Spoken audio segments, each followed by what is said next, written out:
My family ignored my achievements, so I became successful and made them wish they had supported me. The spotlight was so hot it made my scalp prickle. I could barely see past the first few tables, just a blur of glossy hair and clinking glassware, until my eyes adjusted and I spotted them. Mom, Dad, my brother, my aunt, all dressed up like they belonged here, sitting stiff in the back row with the kind of forced smiles people wear when they've walked into the wrong room but can't admit it. Dad's jaw was clenched like he was chewing on an argument. Mom kept looking around at the chandeliers and the waiters and the printed programs like she was trying to figure out how much this place cost so she could decide how impressed she was allowed to be.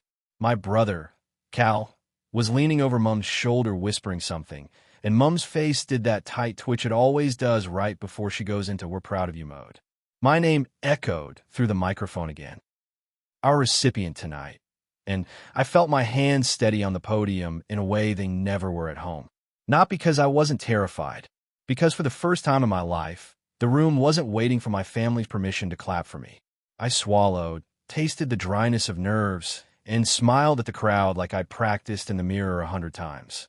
I could hear polite laughter fade into quiet. The MC stepped back, giving me the floor, and for a split second I had this ridiculous urge to do what I always did as a kid. Glance at Mom first, check if she was approving, adjust myself accordingly. But Mom wasn't approving. She was scanning faces, calculating. Dad wasn't smiling with pride. He looked like he'd come to correct a story. And in that moment, with my fingers curled around the edge of the lectern, I felt something click into place. They didn't come here for me. They came because they finally realized other people were watching. It started years ago, on a rainy Tuesday night when I was 16 and I stood in our kitchen holding an envelope with a scholarship offer inside. The paper was already damp at the corners because I'd been gripping it so hard on the bus ride home. I could still smell wet uniforms and the metal tang of the poles you hold when the bus turns too sharply. I walked into the kitchen to Mom chopping vegetables and Dad watching TV loud enough to shake the windows. Cal was at the table, eating cereal straight from the box, and I was buzzing like my bones were too small for the excitement. "I got it," I said, holding up the envelope. "The scholarship. I got it." Mom glanced at it for half a second and said, "That's nice, love," like I'd shown her a decent mark on a spelling test, then went back to chopping. Dad didn't even turn his head. Cal said, mouth full, "Cool," and asked if we had more milk. That was it. My first big win, reduced to background noise in our house. I stood there with the envelope in my hand until the paper started to bend, and something in me learned a lesson I didn't want. If it didn't make them look good right away, it didn't count. My family is the kind of family that loves big things, things you can point at, things that fit on a Facebook post with a caption like "so proud." Cal was big. He played footy. He had trophies. Coaches knew his name. When he got selected for a rep team, Mom printed the photo and framed it. When he got a minor injury, Dad took time off work to drive him to physio. The whole house reorganized itself around Cal's season. I was quieter. I like school. I like computers. I like the feeling of figuring something out without anyone helping me.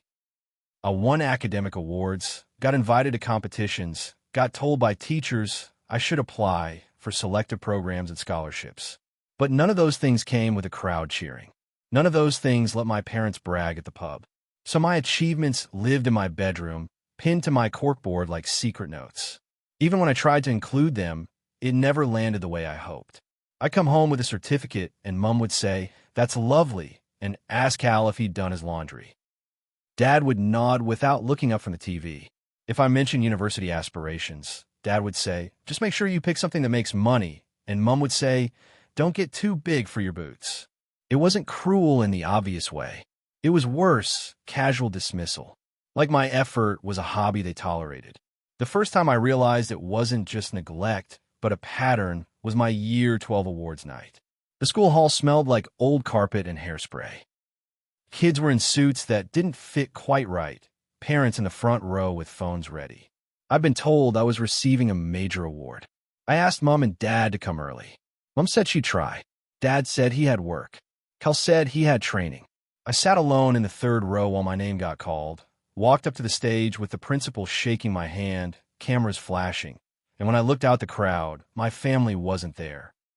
I remember the stage lights, making the room look dark and distant, and I remember the weird heat behind my eyes.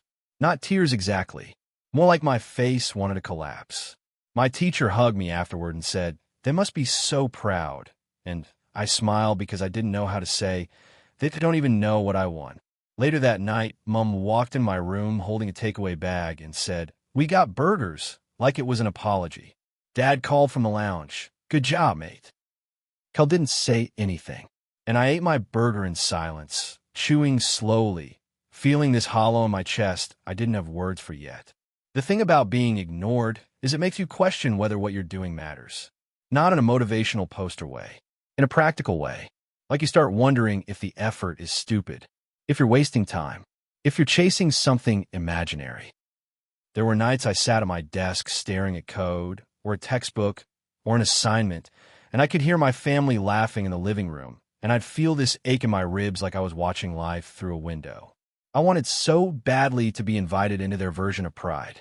I wanted them to say, "We see you." But instead, every time I tried, it was like tossing a pebble into deep water. No splash, no ripple, just swallowed. So I stopped trying to impress them. Not all at once. It was gradual. Like a plant leaning toward light, because that's where it grows. I moved out as soon as I could. I worked part-time jobs, studied, learned everything I could from free resources because I didn't want to owe anyone anything. When I got accepted into a program that was competitive as hell, I texted Mom a screenshot, and she replied with a thumbs-up emoji. A thumbs up, like I told her I bought the right brand of bread. I stared at that emoji until it made me laugh, and then I put my phone face down and went back to work. I built my life in tiny, stubborn steps. I got an internship at a small tech company where the office smelled like burnt coffee and everyone wore hoodies and spoke in half sentences. I made friends who asked about my projects and meant it.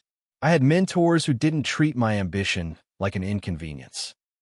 The first time my manager said, "This is impressive," I went to the bathroom and stood in a stall, breathing slowly like I'd just survived something. I didn't cry.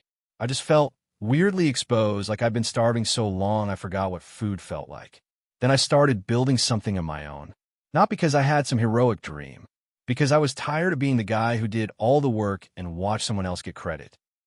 I noticed a problem in data management that kept coming up for small businesses. Everyone was duct taping solutions together. I built a tool to make it easier. It started as a side project and turned into a second job, and then turned into a life. There were months where I barely saw daylight. I'd wake up, work, eat standing at the counter, work again, fall asleep with my laptop open, wake up with the keyboard imprinted on my cheek. My family thought I was messing around on computers. They joked about it at gatherings. "How's your little hobby?" Dad would ask, smiling like it was harmless. Mom would say, "Don't forget to get a real job," like I was 12. Cal would roll his eyes and talk about his latest gym plan. I didn't correct them. At some point, correcting them felt like begging. When the tool started making money, I didn't tell them. Not because I was hiding, because I wanted one thing in my life that wasn't immediately evaluated through their lens. I paid my rent. I upgraded my car. I hired one person, then another. I moved into a tiny office. I sat at that desk one night after everyone else left, listening to the hum of the fluorescent lights, and I realized my hands were shaking, not from fear, from disbelief. I had built something real, something that existed outside my family's narrative. The first time my family noticed anything had changed was when I couldn't attend a Sunday lunch because I had a meeting with an investor. Dad scoffed on the phone. "Investor," he said, like it was a joke word. "What, like Shark Tank?" I remember smiling into the phone, tired and strangely calm. "Yeah," I said, "like that." He laughed at me. Actually laughed. "Good one," he said, and hung up. That laugh stayed with me longer than I want to admit. Not because it hurt in a dramatic way. Because it confirmed something. They weren't just indifferent. They didn't believe in me. A year later, we got acquired. Not a flashy billionaire story, but enough that my life shifted. Enough that I paid off debt, built savings, started thinking about the future without that constant background panic. The day the deal closed, I sat in my apartment and stared at my bank balance like it belonged to someone else. My hands went cold. I called my best friend and just said, "It's done," and my voice cracked on the second word. I didn't call my family. I didn't even consider it. They found out anyway, because families always do. Someone at church saw an article. Someone's cousin's friend knows someone. My phone exploded with messages that were suddenly full of exclamation marks and pride. Mom called me crying, happy tears, she said, like she'd been there. Dad left a voicemail with his "I always knew you'd do something big" voice, which would have been hilarious if it didn't make my stomach twist. Kel texted, "Brew, that's sick. So you're rich now?" And then immediately followed with, "You reckon you could help me with something?" That's when the second phase began. The phase where they tried to rewrite history in real time. They started telling people they'd supported me. Mom posted a throwback photo of me at a computer when I was a kid, captioned, "Always knew our boy would do amazing things." Dad told relatives he gets his brains from me, as if intelligence was genetic property he could claim. Kel started calling me more, suddenly interested, suddenly proud. My aunt, who had never once asked about my work, messaged me asking if I could sponsor her daughter's dance competition. I didn't blow up. I didn't clap back publicly. I just watched, and the watching did something to me. It made my old sadness turn into something cleaner and sharper. Boundaries. I started saying no, not aggressively, calmly. "No, I can't cover that. No, I'm not investing in that. No, I'm not paying for that wedding. No, I'm not co-signing your loan." Every no was met with the same reaction. Shock, then guilt, then anger. Mom would cry and say, "After everything we've done for you." Dad would get quiet and say, "So you've forgotten your family." Kel would call me selfish. The script never changed. The only thing that changed was that I stopped playing my role in it. And that brings me back to the night on stage. It was an industry awards gala, the kind with round tables and tiny desserts and people wearing watches that cost more than my first car. I've been nominated for an award related to innovation and community impact because we'd built scholarships and training programs for kids who reminded me of myself. Kids who were smart but invisible. When I got the email inviting me, I didn't even tell anyone. I went alone, in a suit that felt unfamiliar, palms sweating, trying not to look like an imposter. Then, an hour before the event, Mom called. "Where are you?" she demanded. "At an event," I said, confused. "What event?" she snapped like I owed her the itinerary. I hesitated. "An awards night," I said. There was a pause. Then her tone softened into that sweet, dangerous voice. "Oh, how exciting. We're coming." I felt my stomach drop. "It's invite only," I said. "Oh, don't be silly," she laughed. "Your father knows people. We'll figure out." They did. I still don't know how. Dad probably pulled some connection, or someone's plus one bailed. Or they just showed up and acted confident until someone gave in. They arrived as if they'd been expected, dressed up, smiling, using my name like a password. And when I saw them sitting in the back row, my first instinct was panic. My second was this weird, calm acceptance.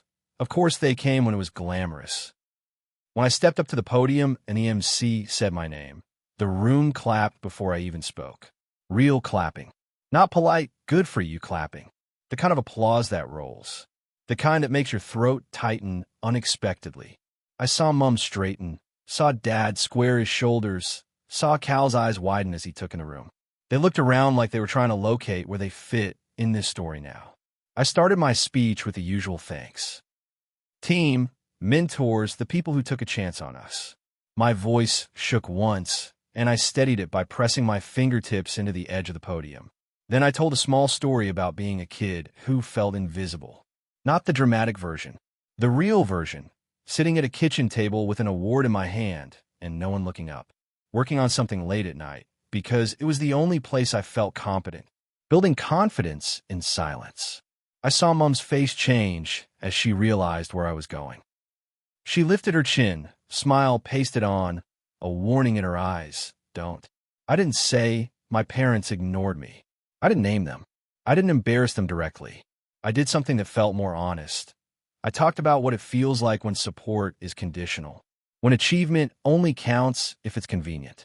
When you learn to celebrate yourself quietly because no one else will. The room got very quiet. Not uncomfortable quiet. Listening quiet. That kind of quiet is powerful. It's like being held. I glanced toward the back again, and Mom was frozen. Dad's expression had gone stiff and small. Cal looked confused, like he couldn't figure out why the room wasn't laughing. Then I said the line that had been sitting in my chest for years. If you're someone who's doing well in silence, I want you to know you don't have to earn your right to be proud. You don't need permission. My voice wobbled on the last word, and I hated that it sounded emotional, but it was real. And the applause after that wasn't for my company. It was for that truth, for the kid who kept going anyway. After the event, people came up to me, shaking my hand, talking about collaborations, congratulating me. My family hovered nearby, like they were waiting for me to pull them into the circle. Mom kept trying to catch my eye. Dad stood too close, trying to look important. Cal drifted toward the bar, already scanning for someone to impress. Finally, Mom cornered me near the dessert table, grabbing my arm lightly like she was trying to anchor me. Her nails pressed into my sleeve. "Why would you say that?" she hissed, still smiling because a donor was walking past. I looked down at her hand on my arm and gently removed it. "Because it's true," I said. Her smile faltered. "We supported you," she whispered fiercely. "We always did." I didn't argue. I didn't list receipts. I didn't humiliate her. I just said, "You're here now." Dad stepped in, voice low. "You made it sound like we were bad parents." I met his eyes.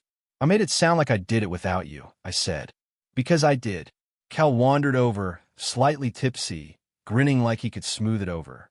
"Bro," he said, slapping my shoulder too hard. That was mad. "So listen, I've been thinking." "No," I said automatically. "Cal blinka. You don't even know what I was going to say." "I know the pattern," I said, and my voice stayed calm. That calm felt like a new muscle I was learning to use. Mom's eyes flashed with anger, then softened into tears like she could weaponize them. "So what? You're punishing us?" she whispered. I shook my head. "I'm not punishing anyone," I said. "I'm just not paying for being ignored anymore." That was the moment the power shifted, and it wasn't dramatic. It was quiet. Mom's face did that flicker between rage and helplessness. Dad looked away first. Cal scoffed and muttered something about me being changed. And I realized, standing there in my suit with sugar-dusted dessert trays around me, that they were finally feeling what I'd felt my whole life. Being on the outside of something, watching. They tried to recover afterward, of course. They tried to spin it. Mom told relatives I'd given a beautiful speech and that she cried the whole time. Dad started telling people he pushed me to succeed. Cal posted a selfie from the event captioned, "Proud of my bro, big things," like that was the whole story. They tried to wear my success like a jacket. But here's what I did. I made them wish they had supported me part, if you want the satisfying section. I stopped offering them access to the parts of my life they only wanted for bragging rights. I didn't invite them into my work circles. I didn't bring them to meetings. I didn't let them meet investors or clients. I didn't let them attach their names to things. I kept my life separate in a way that felt brutal at first, like cutting off a limb. But the more I did it, the more I realized I wasn't losing something. I was keeping myself. And I became very intentional about where my generosity went. I funded scholarships. I paid for training programs. I supported my friends who had supported me when I had nothing. I helped my little cousin, the quiet one they always overlooked, apply for uni and paid her application fees without making her beg. I did the kind of support I'd wanted quietly, consistently, without strings. My family noticed, not because they cared about scholarships, but because they cared about being left out. Mom called one day, voice light, "So I saw you donated to that program. How come you didn't tell us? We could have come for the photo." The photo, I repeated, and something in me almost laughed. "It wasn't for a photo," I said. She went quiet, then tried again. "Well, people are asking. They're saying you're doing all these things. It would be nice if you included your family." "I included my family for years," I said, and my voice stayed gentle even though my chest was tight. "You didn't notice. Dad tried the guilt route. We're getting older, you know. Cal tried the entitlement route. We're blood. My aunt tried the flattery route. You've always been the smart one." Every approach was just a different way of asking for access without accountability. And the thing is, I still love them. That's the messy part. I love Mom in the way you love someone who raised you, even if they damaged you. I love Dad in the way you love a man who never learned softness. I even love Cal, sometimes in the way you love a sibling you share a childhood with. Love doesn't vanish just because you see clearly. It just becomes heavier, more complicated to carry. But loving them doesn't mean handing my life over for them to edit. Last month, there was another family gathering, Aunt Diane's anniversary dinner. I showed up because I'm not fully estranged and because part of me still hopes for small moments of normal. Mom introduced me to someone as our son, the businessman, and the person said, "You must be so proud of him," looking straight at Mom. Mom smiled wide and said, "Oh, we always knew he'd do big things." And for the first time, instead of swallowing it, I smiled politely and said, "You didn't. But that's okay." The table went quiet. Mom's smile cracked. Dad cleared his throat like he could cough the truth away. Cal stared at his plate. Someone laughed nervously. Mom leaned toward me later, furious. "Why would you say that?" she hissed. I shrugged calm. "Because it's true," I said, "and I'm done pretending. That's the real revenge, I guess, if you want to call it that. Not some dramatic downfall. Not me rubbing money in their faces. Just me refusing to be rewritten. They wish they'd supported me now because my success is visible, and visibility is the currency my family understands. They wish they'd been in my corner because now there's something to gain from being associated with me. They wish they'd said the right words back when I was a kid holding an envelope in a kitchen, because now they can't claim they were part of the story without lying. And the lie doesn't land the same when I'm not desperate for their approval anymore. And me? I'm still learning how to celebrate my own life without waiting for someone else to clap first. Some days I feel proud. Some days I feel sad. Some days I feel both at once, like my chest has two radios playing different stations. But I don't feel invisible anymore. And that's the thing I built that they can't take credit for, no matter how many photos they try to stand in.